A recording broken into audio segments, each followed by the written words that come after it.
Tengo 82 años y mi amigo más cercano de 60 años ya no está. Algunas mañanas todavía estiro la mano para tomar el teléfono antes de recordar que ya no hay nadie al otro lado que conozca mi voz como él la conocía. La casa está silenciosa de una forma que no esperaba. No es paz, es vacío. Ese tipo de silencio que queda cuando algo importante se va y se lleva su forma consigo. Me siento todos los días en la misma silla, junto a la ventana, y me descubro pensando en lo larga que es realmente una vida. Cuando la miras desde el final, no cuento esto para despertar lástima. Lo cuento porque por fin entiendo algo que no entendí cuando importaba. Y ahora que lo entiendo, ya no queda mucho tiempo para usarlo. Nos conocimos cuando éramos jóvenes, 22, quizá 23 años. No recuerdo el día exacto, pero si el lugar en un trabajo pequeño, ruidoso, apretado, donde la gente tenía que inclinarse para oírse. Los dos éramos nuevos. Los dos fingíamos más seguridad de la que teníamos. Hizo un comentario sobre que el café sabía a metal y yo me reí más de lo necesario. Con eso bastó para empezar la amistad. Era fácil. Entonces, no more se planeaba. Simplemente aparecías en los mismos sitios, a las mismas horas. Bastaba con estar cerca el tiempo suficiente para que algo naciera. Trabajábamos juntos, nos quejábamos juntos, descansábamos juntos. Aprendimos las costumbres del otro sin proponérnoslo. ¿Quién hablaba más cuando estaba cansado? ¿Quién necesitaba silencio? ¿Quién siempre olvidaba el almuerzo? ¿O no hubo ceremonia ni promesas? Solo una familiaridad que se volvió firme. En ese tiempo, creía que la amistad era permanente por defecto. Algo que permanecía mientras nadie hiciera nada para romperlo. No sabía que necesitaba cuidado. No sabía que podía desgastarse en silencio. Como una cuerda que se deshilacha por dentro, crecimos juntos. Nos casamos más o menos al mismo tiempo, compramos casas, tuvimos hijos con pocos años de diferencia. La vida se llenó rápido, las responsabilidades se apilaron y las cargamos como lo hacen quienes son jóvenes y quieren hacer las cosas bien. Todavía nos veíamos seguido en esos primeros años. Fines de semana, cumpleaños, visitas rápidas después del trabajo. A fisis, ni siquiera hablábamos mucho. Bastaba con estar en la misma habitación. Eso parecía prueba suficiente de que la amistad seguía intacta. Yo creía que la cercanía, una vez ganada, se quedaba con el tiempo. Empecé a ocuparme cada vez más de cosas que parecían importantes en trabajo, en cuentas, en arreglos, en planes, en preocupaciones. Me enorgullecía ser confiable. Me gustaba que contaran conmigo. Me daba un sentido de valor que no sabía obtener de otra manera. Si llegaba tarde del trabajo, era porque era responsable. Si posponía una visita, era porque estaba cansado. Si dejaba una llamada para después, era porque ya la haría mañana. Siempre había un mañana. Él nunca me reclamó nada. No era así. Hacía comentarios pequeños, ligeros. Hace rato que no nos vemos, o tenemos que ponernos al día algún día. Siempre sonreía al decirlo. así que yo lo tomaba a la ligera. No escuché lo que había debajo de esas palabras. En nuestros 30 y 40, la vida se estrechó como suele hacerlo. Los hijos necesitaban transporte. Los padres envejecían. El trabajo pesaba más. Aunque vivíamos a pocos kilómetros, pasaban semanas sin vernos, luego meses. Cuando nos encontrábamos, hablábamos de cosas seguras al trabajo, noticias, historias viejas ya contadas 1000 veces. Se sentía cómodo en familia. Yo me decía que todo estaba bien. Había momentos que ahora recuerdo con claridad, aunque entonces parecían insignificantes. Una llamada que dejé sonar porque estaba cansado. Un mensaje que pensaba responder después. Una invitación que rechacé porque tenía cosas que hacer en casa. Cosas prácticas, razonables. Me decía que la amistad no necesitaba atención constante, que los vínculos verdaderos soportaban la distancia, que la historia hacía el trabajo por uno. Esa idea me acompañó durante años. Hubo una noche que recuerdo mejor que las demás. Me llamó tarde, más tarde de lo habitual. Yo ya estaba en la cama,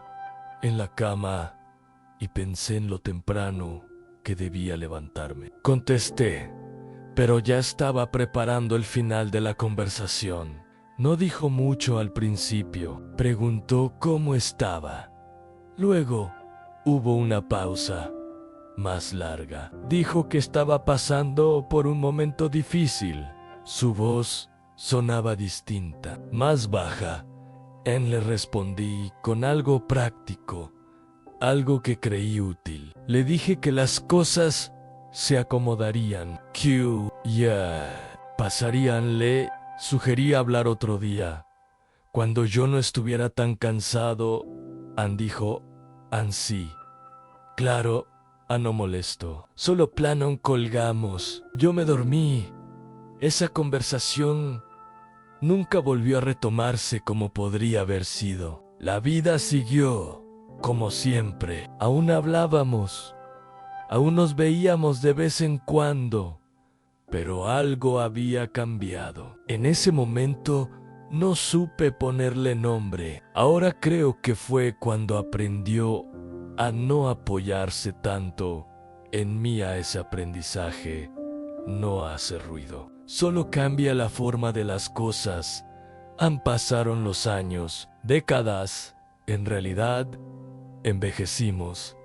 El cabello se afinó, las conversaciones se acortaron. Nos volvimos cuidadosos, educados, amables, cercanos, de una manera que no exigía mucho.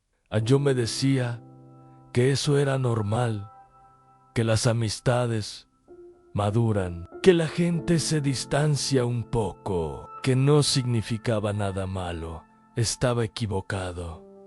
La verdad es que me volví muy bueno postergando la cercanía. Siempre creí que habría tiempo después para hablar con calma, para sentarnos sin apuro, para decir las cosas incómodas en voz alta. Pensaba que el tiempo era generoso.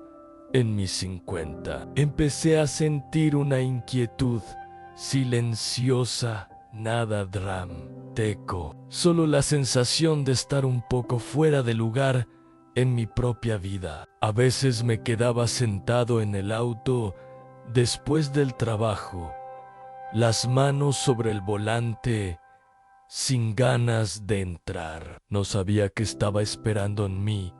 Decía que era estrés, no cansancio, o nada. Seguía adelante cuando ya estábamos en nuestros 60. Desde afuera parecía que todo estaba acomodado. Jubilación cerca, hijos grandes, rutinas más suaves. Se suponía que era el momento fácil. el momento para reencontrarse.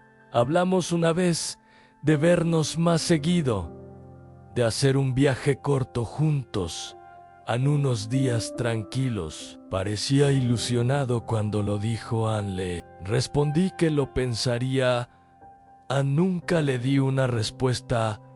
No more es por seu. No more era miedo, no era rechazo, era inercia. Un hábito de postergar tan arraigado que ya no lo notaba. Supuse que habría otra oportunidad para decir que sí. Luego, una mañana de invierno, sonó el teléfono temprano. Recuerdo que aún no había salido del todo la luz. La habitación estaba fría. La voz al otro lado no era la suya, era su hija. Habló con cuidado, con suavidad. Dijo que había estado enfermo, más de lo que había dejado ver. Dijo que había preguntado por mí, que se preguntaba si yo podría pasar a verlo. Le dije que está fez es, pero no llegué a tiempo.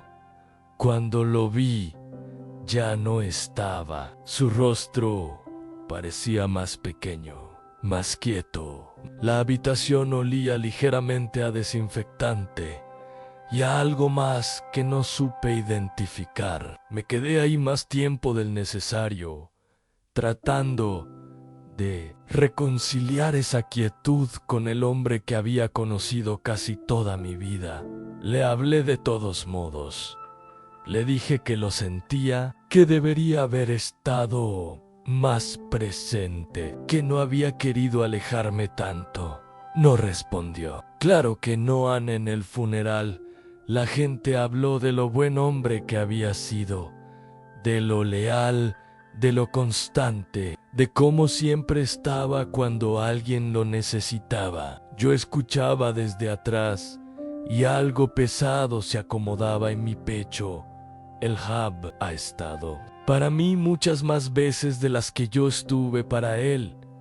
Esa comprensión no llegó con dramatismo, llegó como un peso lento y firme, tranquilo, pero imposible de ignorar. Después, en las semanas siguientes, empecé a pensar en todos los pequeños momentos que había dejado pasar, las llamadas apuradas, las conversaciones acortadas, las fisis que elegí ser eficiente en lugar de estar presente.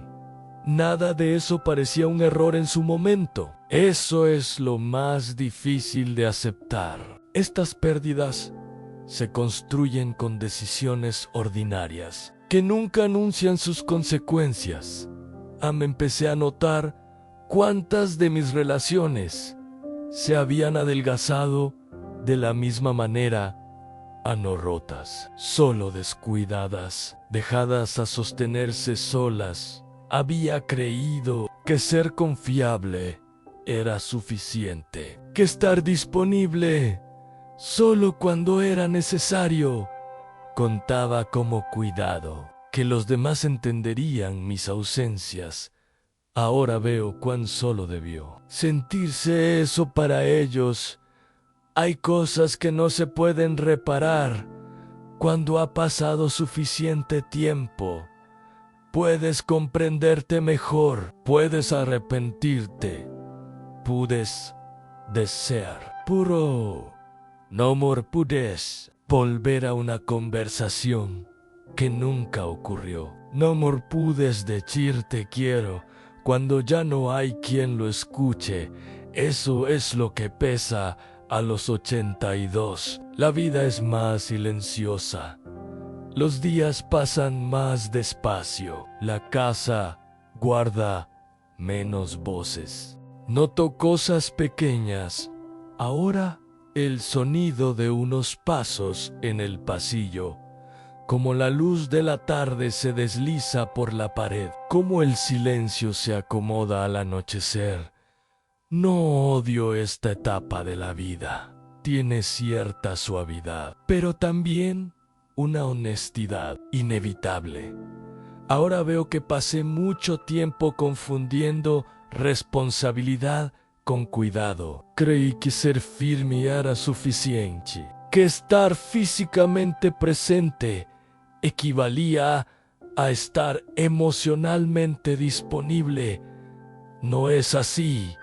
A la presencia pide más, pide atención, pide escucha, pide quedarse cuando sería más fácil posponer. Pensé que siempre habría otra oportunidad para decir. Lo importante no la hubo en sí, te hablo ahora. No es para decirte qué hacer. No tengo lecciones que dar, solo tengo mi vida, vista con claridad por primera vez, sin las defensas de antes. Si hay alguien en tu vida a quien sueles pensar en llamar o con quien siempre dices que hablarás después, o escucharás otro día, o visitarás cuando tengas tiempo, ojalá no lo dejes pasar. No porque vaya a ocurrir algo terrible mañana, sino porque él después tiene la costumbre de desaparecer sin avisar. Pasé años creyendo que el tiempo podía organizarse, administrarse, guardarse. No puede, avanza a su propio ritmo y se lleva oportunidades con él. Todavía encuentro momentos de paz. Todavía encuentro belleza, todavía siento gratitud, pero también cargo con el conocimiento de todo lo que dejé pasar mientras estaba ocupado siendo responsable. Si esto suena pesado, es porque lo es, pero también es sencillo. La conexión no pide perfección, pide presencia en ahora. Cuando cae la tarde y la casa se aquieta, me siento con mis pensamientos en lugar de alejarlos. Dejo que estén, dejo que duelan un poco. Tuve tiempo, una vez más del que sabían, y pasé gran parte de él creyendo que siempre habría más. No lo hubo, y esa comprensión, por dolorosa que sea, es lo más claro que me queda.